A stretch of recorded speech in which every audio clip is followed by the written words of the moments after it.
O que acontece quando o destino coloca frente a frente dois homens de mundos completamente opostos? Um, bilionário, com tudo o que sempre quis. O outro, um jovem sem teto, lutando pela sobrevivência nas ruas. Mas há algo entre eles que não pode ser ignorado, uma semelhança que vai mudar tudo. O que parecia ser apenas mais um encontro casual acaba revelando um segredo que ninguém poderia imaginar. Fique até o final para descobrir como essa história vai virar a sua cabeça. Jonas Ferreira sempre foi uma figura de destaque na sociedade. Aos 58 anos, seu nome era associado à prosperidade, generosidade e compromisso com causas sociais. Ele possuía a vida que muitos desejavam, uma imensa mansão nas montanhas, influências em grandes corporações e um histórico impecável. Aos olhos do mundo, Jonas havia atingido o pináculo do sucesso. Contudo, apesar dos elogios e da adulação, algo estranho começava a consumir seu interior. Com o tempo, ele se via cada vez mais afastado de tudo o que considerava importante, e a sensação de vazio era cada vez mais pungente.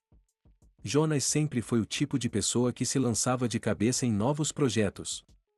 Cada novo empreendimento, seja na área dos negócios ou das iniciativas filantrópicas, parecia dar-lhe uma razão para continuar. No entanto, à medida que envelhecia, ele não conseguia mais ignorar a dúvida que se formava em sua mente: qual é, de fato, o propósito de tudo isso?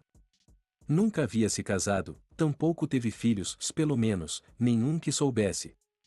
Seus relacionamentos eram passageiros e, muitas vezes, superficiais. Apesar de estar cercado por pessoas, ele sentia uma falta de conexão verdadeira. Jonas encontrava algum alívio no trabalho, mas não importava o quão longe chegasse, uma sensação desconfortável de que faltava algo seguia sua sombra. Em uma tarde fria de inverno, algo inesperado aconteceu.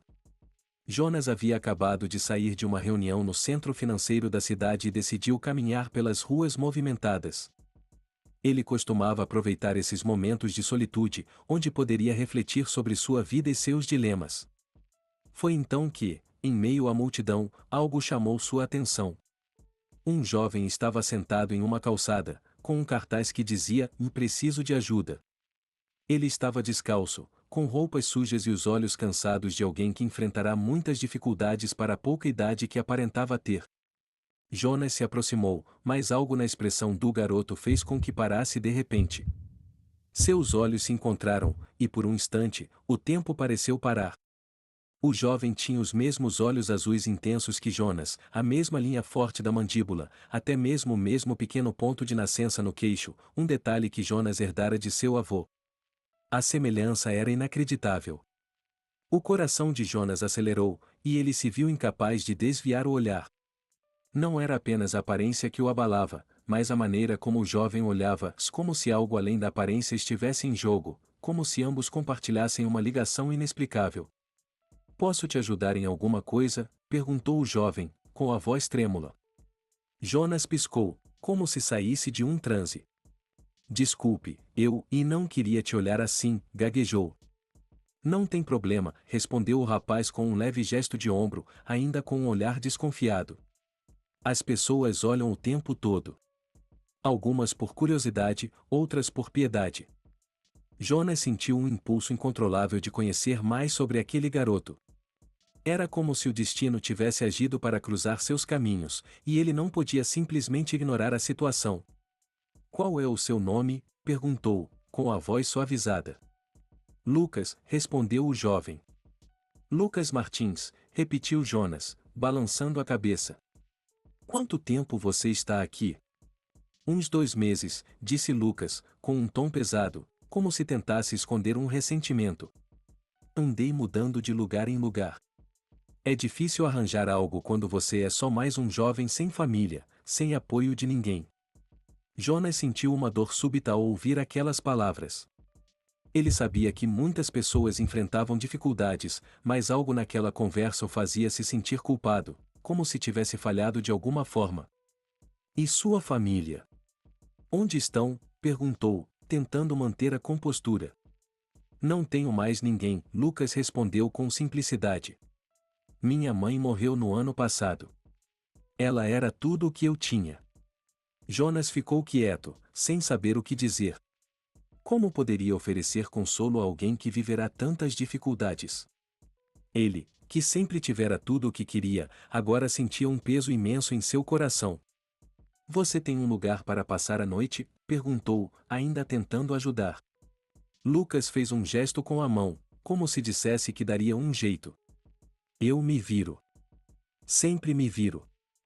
Algo dentro de Jonas não permitiu que ele seguisse em frente.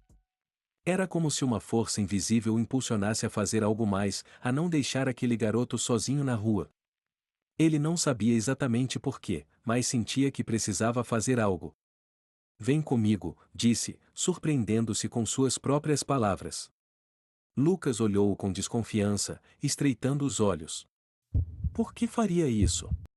Eu quero te ajudar. Só por hoje. Tenho um lugar perto. Você pode tomar um banho, comer algo e descansar. Depois a gente vê o que fazer. Houve uma pausa longa e desconfortável, como se Lucas pesasse as palavras de Jonas. Então, finalmente, ele assentiu. Ok. Só por hoje. Jonas sentiu uma onda de alívio, mas também de nervosismo. Ele chamou um táxi, e os dois seguiram até o apartamento de luxo de Jonas. Quando entraram, Lucas olhou em volta, deslumbrado com o contraste entre o apartamento sofisticado e a vida que levava nas ruas. Você mora aqui? Perguntou Lucas, com os olhos arregalados. Sim, respondeu Jonas, sentindo um nó na garganta ao perceber a enorme diferença entre suas vidas. Lucas não disse nada, mas Jonas percebeu que o jovem estava tentando entender por que alguém com tanto dinheiro se importaria com ele, um garoto sem teto. Jonas não sabia explicar, mas sentia que havia algo mais por trás daquele encontro, algo que ele não poderia ignorar. Durante as semanas seguintes, Jonas fez tudo o que pôde para ajudar Lucas. Ele o hospedou em um hotel, arrumou roupas novas para ele e começou a procurar por oportunidades de trabalho. Mas a obsessão de Jonas pela semelhança entre eles não parava de crescer. A ideia de que Lucas poderia ser mais do que apenas um jovem carente o consumia, e ele estava determinado a descobrir a verdade. Finalmente, depois de muitos dias de angústia, Jonas tomou uma decisão. Ele pediu que Lucas fizesse um exame de DNA. Lucas, visivelmente surpreso, perguntou: por que eu faria isso? Eu não sei como explicar, Jonas disse, a voz tremendo. Mas, e eu acho que podemos ser parentes. Lucas olhou, incrédulo. Você está dizendo que é meu tio perdido ou algo assim? Jonas balançou a cabeça. Não, e acho que sou seu pai. As palavras pairaram no ar, carregadas de uma incredulidade silenciosa. Lucas olhou para Jonas como se ele tivesse dito algo absurdo. Você está brincando, né? Disse ele, rindo nervosamente, sem acreditar. Eu não estou brincando, respondeu Jonas, com firmeza. Eu sei que isso parece loucura, mas, e algo em você é familiar demais. Eu tive um relacionamento muitos anos atrás, antes de minha vida mudar.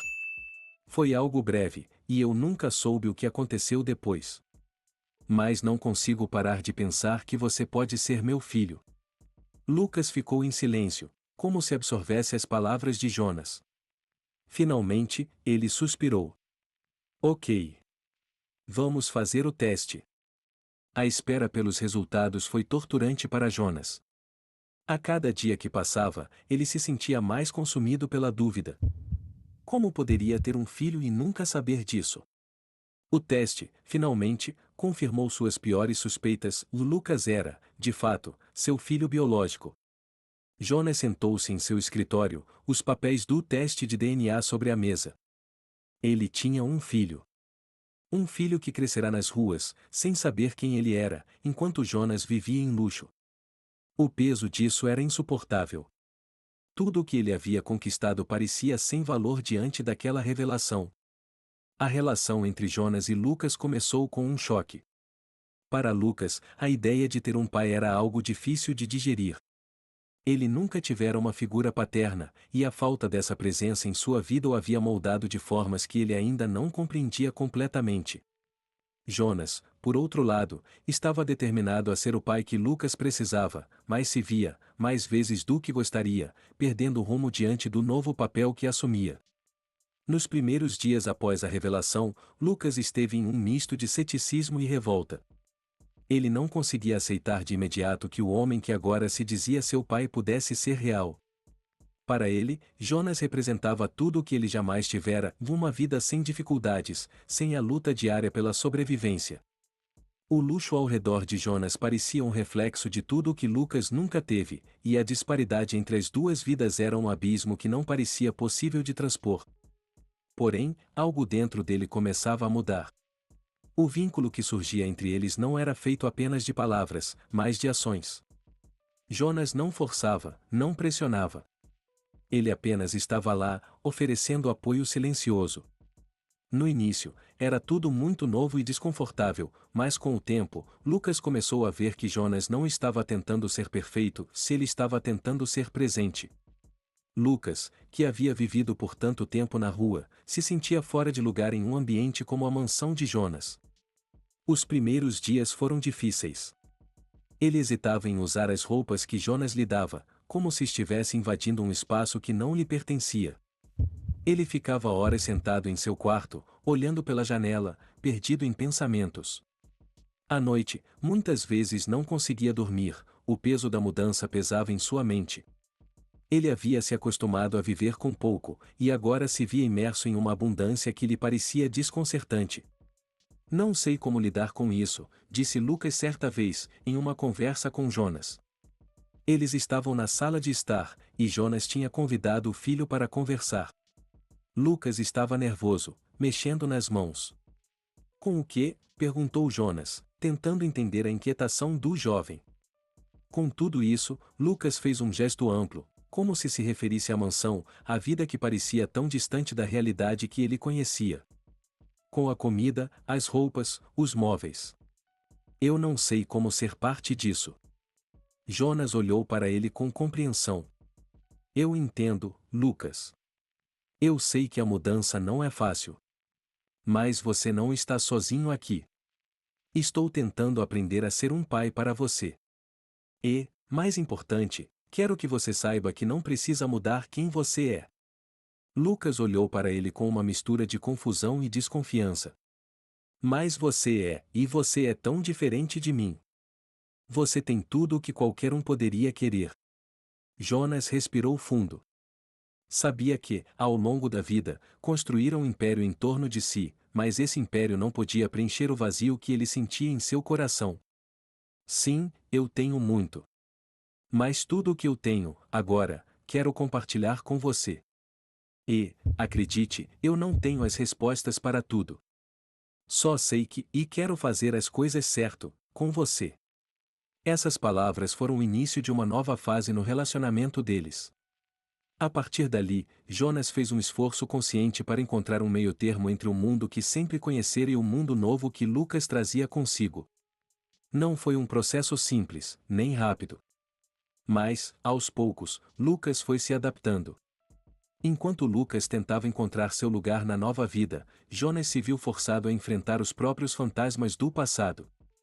Ele revisitou suas escolhas, o abandono que fizera, a negligência com a mulher que, em sua juventude, havia sido a mãe de Lucas.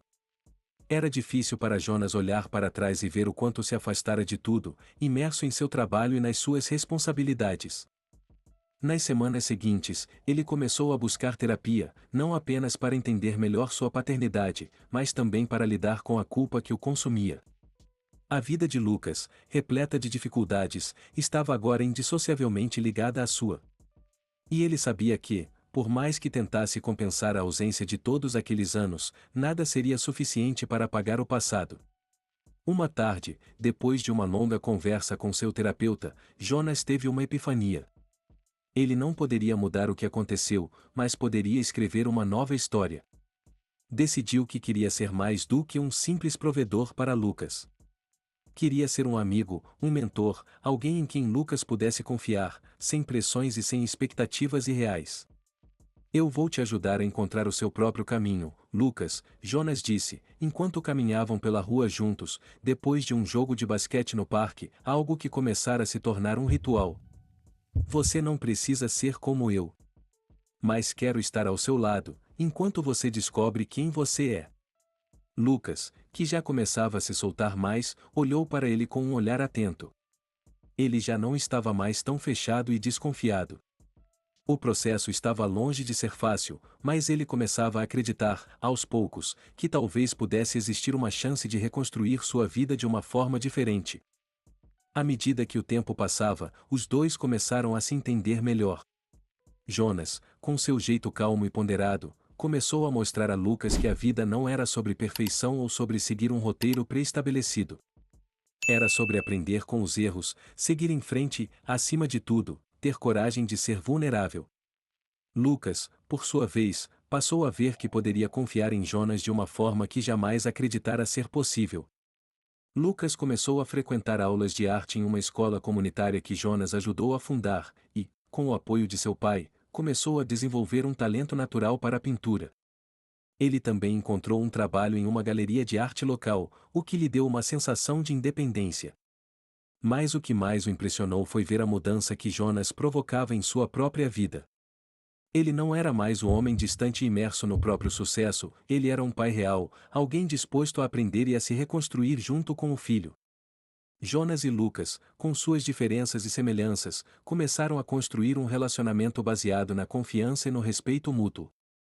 Em uma tarde, enquanto caminhavam por uma exposição de arte que Lucas ajudara a organizar, Jonas percebeu que, de alguma forma, estava encontrando sua própria redenção. Ele não precisava ser perfeito. Ele só precisava estar lá. E, por fim, ele estava. Estava lá para Lucas, estava lá para si mesmo, e, mais importante, estava disposto a construir algo juntos, algo que fosse mais do que o peso do passado. Algo que fosse, finalmente, uma verdadeira família.